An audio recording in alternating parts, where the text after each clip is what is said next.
Hello दोस्तों। तो कैसे हैं आप लोग। Welcome to my YouTube channel spiritual guide.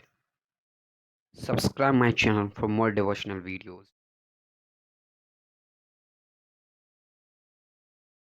Let's start the video. मास्टरवेट के बारे में हमारे शास्त्र क्या कहते हैं। इस वीडियो के बाद आप कभी ऐसा काम नहीं करोगे, तो बस आप पूरा सुनो स्वामी जी की आवाज़ में।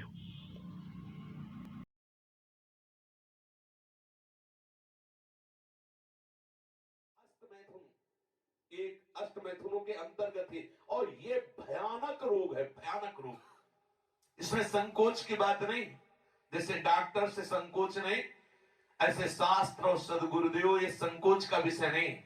ये वो भयानक रोग है जो कैंसर से भी, टीवी से भी बड़ा भयानक रोग है, बड़ा भयानक रोग। उसकी तो औषधि, इसकी औषधि नहीं है। वो तो प्रारब्ध से आ रहा है। ये आप वर्तमान क्रिया को बिगाड़ कर अपना नाश कर रहे हैं।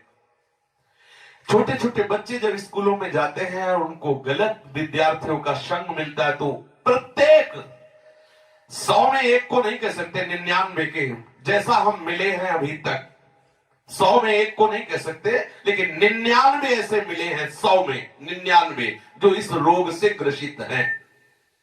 पहले शायद वो पढ़ाई अपने लोगों के यहां नहीं थी। आज हमें बच्चे बताते हैं कि एक चैप्टर भी इसी प्रसंग का रखा जाता है।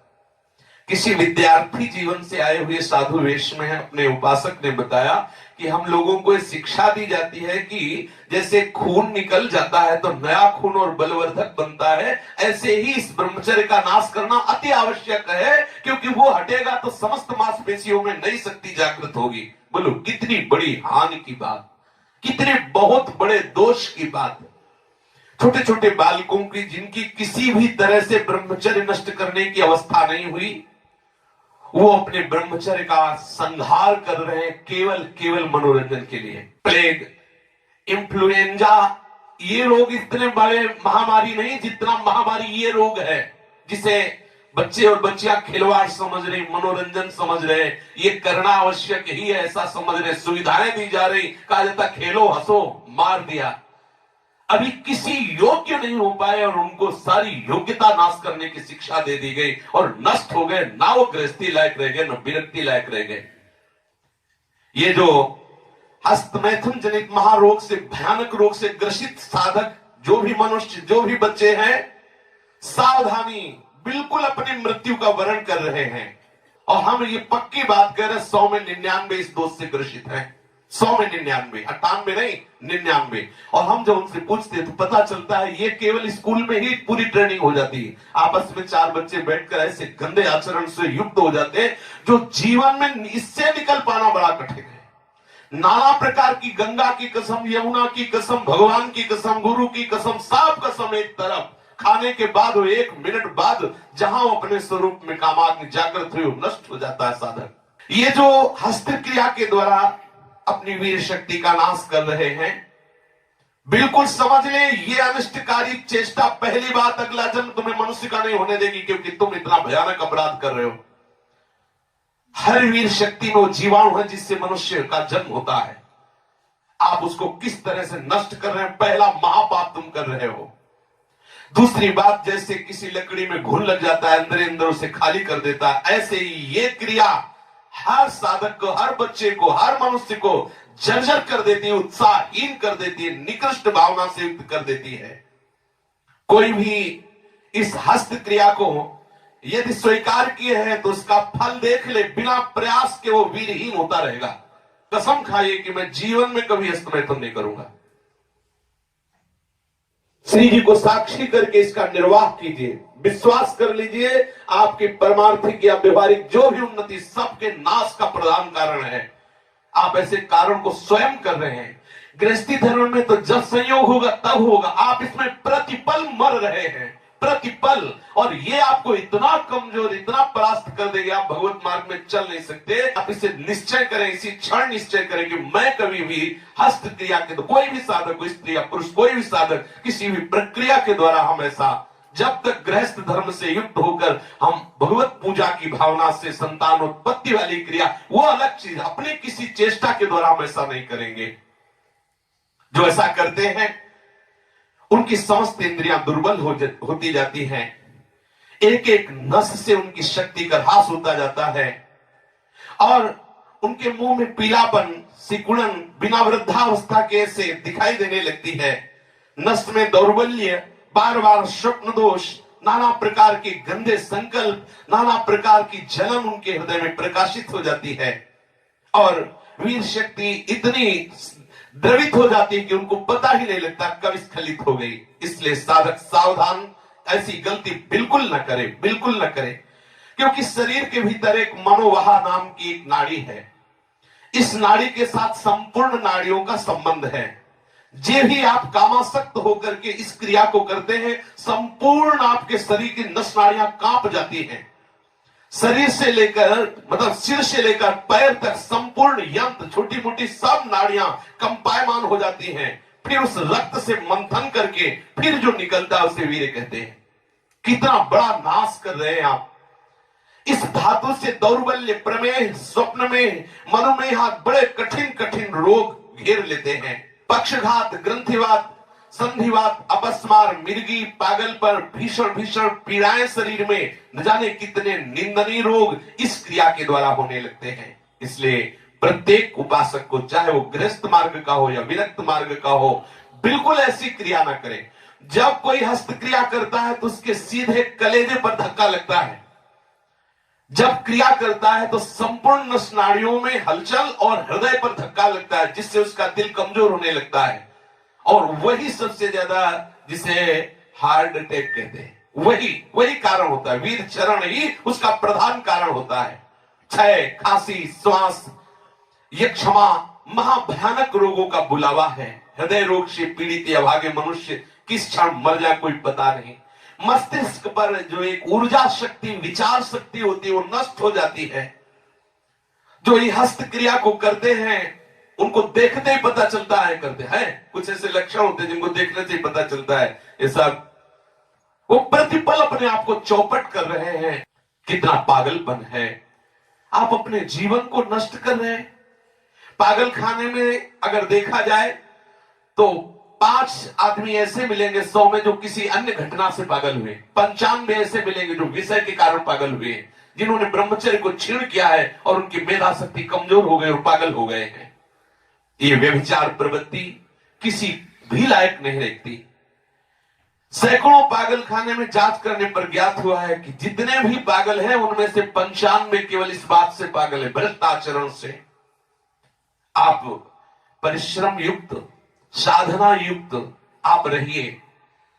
ये आजकल के माता पिता स्वयं सावधान नहीं, बच्चों के सामने ऐसी चेष्टाएं करते हैं कि उनकी सामर्थ्य नहीं कि अपने बच्चों को रोक सके। वो समझते हैं कि बच्चों से ये बातें करना ठीक नहीं है, लेकिन आप समझिए, अगर बच्चों को आप एक छूट दे रहे हैं, आप उनका कितना जीवन नष्ट कर रहे हैं। उनकी आंख, नाक, कान, जिह्वा, वाणी, पैर, त्वचा सब कमजोर हो रहे हैं। और इस कारण जब वो गृहस्थ धर्म में प्रवेश होते तो गृहस्थी लायक नहीं रह जाते, गृहस्थी लायक नहीं रह जाते इन क्रियाओं के करने के कारण। माता पिता को, सदगुरु को चाहिए, उपदेशक को, कि अपने आसपास इस बात को कहे कि वो कभी ऐसी गंदी चेष्टाएं ना करें। सदगृहस्थी में जानते को पहले आचार्य परंपरा थी, सब जाकर गुरुकुल में रहते थे, ब्रह्मचर्य रहते थे। फिर जिनको गृहस्थ में जाना होता वो गृहस्थ में जाते, जिनको नैष्ठिक ब्रह्मचर्य का व्रत लेना होता वो वैरागी होते। दोनों महान पुरुष बनते। वो गृहस्थी में जाकर धर्म पूर्वक चलते हुए पुनः वैरागी को धारण करता और विरक्ति में जाकर वो महापुरुष बन जाता। दुर्बल चित्त इतना हो जाता है कि ना वो धर्म स्थान देखता है, न तीर्थ स्थान देखता है, न मंगल तिथि देखता है, न मंगलवार देखता है। बस अपनी वासनाओं का खेल खेलता रहता है।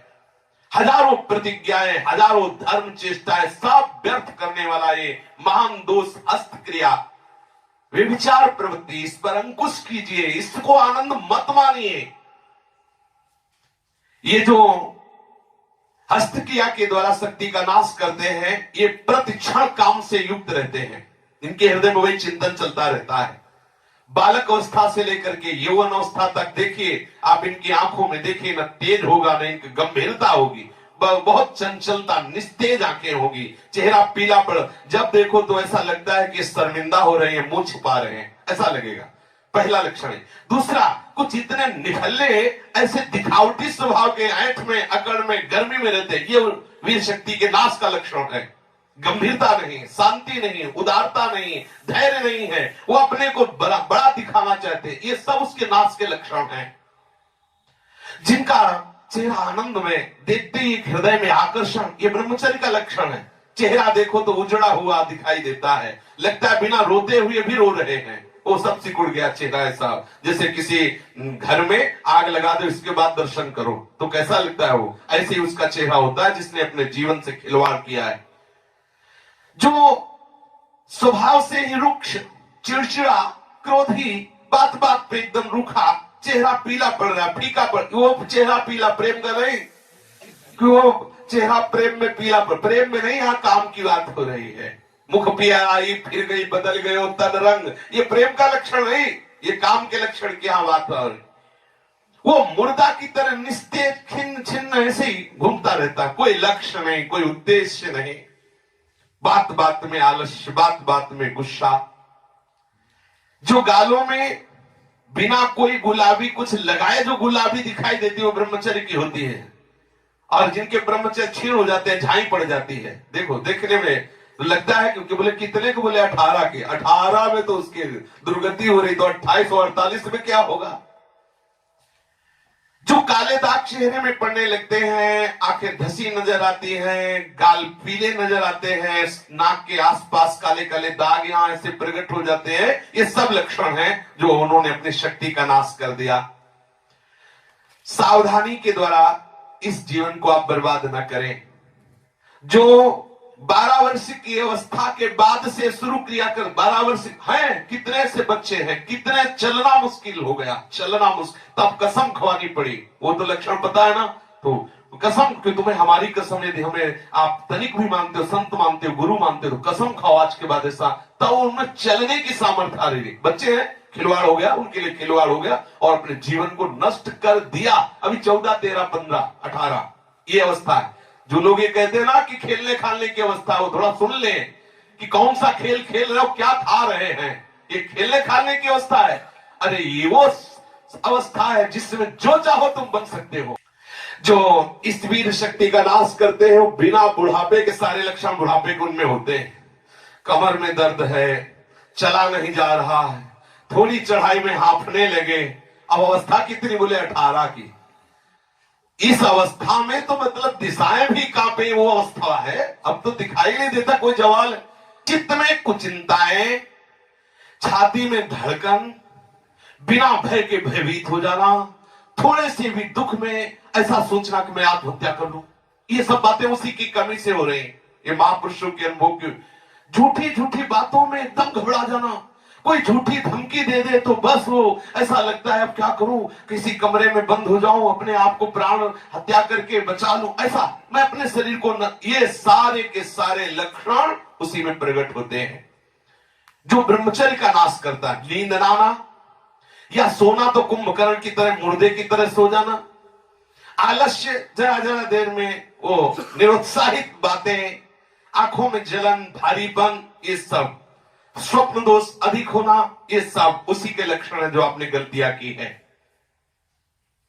जो सावधान नहीं रहता तो जब वो लघु शंका को बैठता है तो सबसे पहले वीर शक्ति का श्रवण या सबसे बाद में, दोनों में जैसा अभ्यास हुआ, आप सोच में बैठे, लघु शंका में बैठे तो सबसे पहले या तो वो गिरेगा या बाद में गिरेगा। आप सोचो उसकी कितनी बड़ी दुर्दशा है।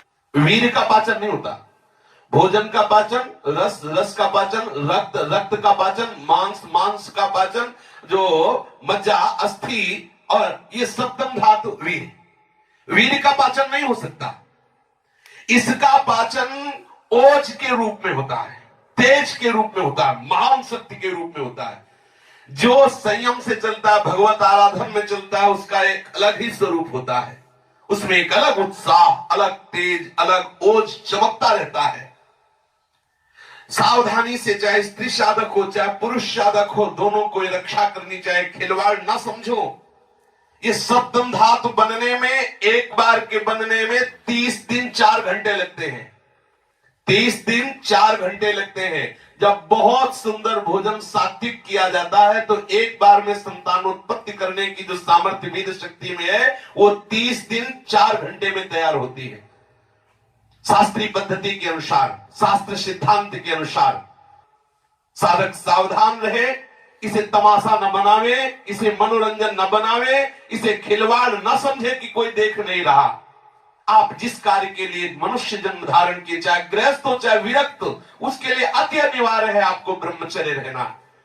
ये जो हस्त प्रयास के द्वारा ब्रह्मचर्य का नाश करते रहते हैं, इनको बहुत सावधान हो जाना चाहिए। एक बार ब्रह्मचर्य नष्ट होने में 1.5 तोला सप्तम धातु नष्ट होती है, जो 30 दिन 4 घंटे में तैयार होती है। आप विचार कीजिए, 30 दिन 4 घंटे शरीर की नस नाड़ियों ने जो कमाया, उस सप्तम धातु को आप कितने मिनट में नष्ट कर रहे हैं? कितने बार 30 दिन 4 घंटे में एक बार कमाई हुई वस्तु को कितने बार नष्ट कर रहे हैं? आपकी क्या परिणाम दशा होगी, आप खुद विचार कर लीजिए। कठोर परिश्रम से 30 दिन 4 घंटे में तैयार होने वाली 1.5 तोला अमूल्य वस्तु जो भगवत स्वरूप है, आप उसे कहां बहा रहे हैं? कितनी मूर्खता कर रहे हैं? आप इसको सुनने में, बोलने में संकोच लग रहा होगा। घोर पतन का रास्ता अंदर ही अंदर मन को आप दे रहे हैं। इसे मूर्ख नहीं कहा जाएगा और क्या कहा जाएगा? जो इतनी कीमती वस्तु को केवल मनोरंजन के लिए बर्बाद करे, तन मन धन श्वास सबका नाश करने वाला। जैसे फूलों का इत्र, ऐसे ही संपूर्ण मनुष्य का सार ब्रह्मचर्य। एक एक रुपया आप जैसे बहुत कंजूसी से समेट के रखे, फिर कोई चुराने आवे तो आप दे देंगे क्या? ऐसे ही यदि आप ब्रह्मचर्य पर दृष्टि रखेंगे तो आपसे पापाचरण हो ही नहीं सकता। आपको जलन हो जाएगी कि हम कितना जल के कैसे सदाचार से चल रहे हैं और ये आकर्षण हमें कैसे ब्रह्मचर्य को नष्ट कर सकते। वो भागेगा, हर स्थिति से भागेगा। वो अपने ब्रह्मचर्य को सच्ची मानिए, ब्रह्मचर्य में ही सामर्थ्य है हर द्वंद्व सहने की, हर द्वंद्व सहने की। जितने भी साधकों की या मनुष्यों की जो दुर्दशा है शास्त्र विरुद्ध आचरणों से, उसका कारण ब्रह्मचर्य का नाश। जरा विचार करो, जो दिन में 2 बार, जो 3 बार, या 2 दिन में, 3 दिन में, या चौथे दिन में ऐसा करते हैं, आप उन पर विचार कीजिए कि 30 दिन 4 घंटे में तैयार होने वाली वस्तु को वो 2 दिन में, 3 दिन में, या 1 दिन में 2 बार, या ऐसा आप सोचो उनकी कितनी बड़ी दुर्दशा हो रही, वो कहां पहुंचेंगे। आज कसम खा लो, बार बार कह रहे हैं, और ये हम दूसरों के लिए नहीं कह रहे, अपने लोगों के लिए कह रहे हैं, अपने लिए कह रहे हैं। अपने लोगों को कसम खा लेनी है, हम भूल कर कभी हस्त क्रिया के द्वारा अपने ब्रह्मचर्य का नाश नहीं करेंगे। जो अष्ट मैथुनों में वर्णन, हम एकांत में कभी स्त्री से संभाषण कामुक होकर नहीं करेंगे, हम कभी एकांत में खड़े होकर किसी स्त्री को नहीं ताकेंगे, कभी वो हम चेष्टाएं नहीं करेंगे जिससे हमारा भगवत मार्ग रुके। जो गृहस्थ है उनके लिए भी यही नियम है, एक पत्नी व्रत धारण करने वाला ब्रह्मचारी ही कहा जाता है। इसलिए सावधान, गृहस्थी में भी जाना है तो तब तक ब्रह्मचर्य का पूर्ण निर्वाह करें जब तक आप गृहस्थ धर्म से युक्त ना हो जाएं। और यदि विरक्त है तो आजीवन आप भले चले थोड़े दिन, लेकिन इसको सह जाएंगे तो इतने आनंद में रहेंगे, इतनी शीतलता, इतनी द्वंद्वों से लड़ने की सामर्थ्य आएगी, इतना उत्साह भगवत प्राप्ति को होगा, आप खुद देख लीजिए।